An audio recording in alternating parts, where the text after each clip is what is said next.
पुण्यात पालखी सोहळ्यात चोरांचा धुमाकूळ, वारकऱ्यांचे मोबाईल, रोख रक्कम लंपास. आषाढी वारीसाठी पुण्यात दाखल झालेल्या वारकऱ्यांना चोरट्यांनी लक्ष केले असून पालखी सोहळ्यादरम्यान चोरीच्या अनेक घटना समोर आल्या आहेत.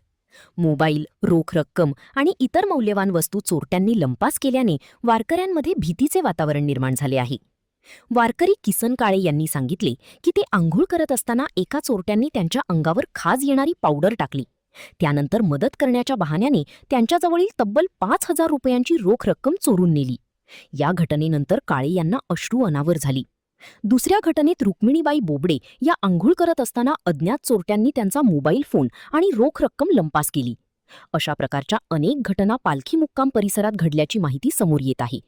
पालखी सोहळ्यात लाखो वारकरी सहभागी होत असल्याने गर्दीचा फायदा घेऊन चोरट्यांनी सक्रियता वाढवल्याचे दिसून येत आहे.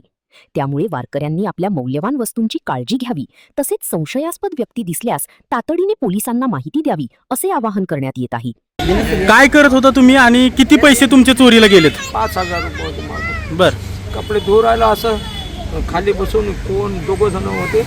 एकानं काचकोरे टाकले, मी बसलो खात असं. माई साबण घेतले, मला धुवून टाकलं. माझ्या डोळ्यातली साबण टाकून अंगात बनून काळा काळा काळा मारत मारत मारत मारत मारत काढले बनेन होऊन.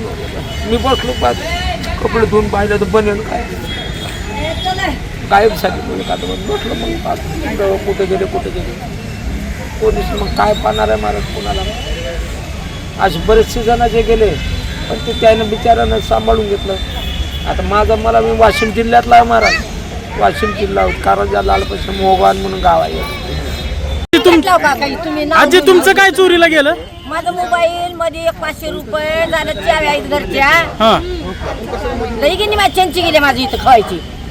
कुठून आला आजी वारेल तुम्ही? काय आम्ही कर्नाटक. आणि कधी चोरीला गेलं? आत्ता आणि गिन्नी बी आंघोळ करून इथंच बसले उगं इन्व्हेस्ट. तुम्ही बघितलं का कुणी चोरलं? काय बघायचं नाही, बघितल्यावर कसं चोरी जाते. काय काय गेलं? मोबाईल 500 रुपये, चाव्या आहेत 2 घराच्या सनकावाच्या.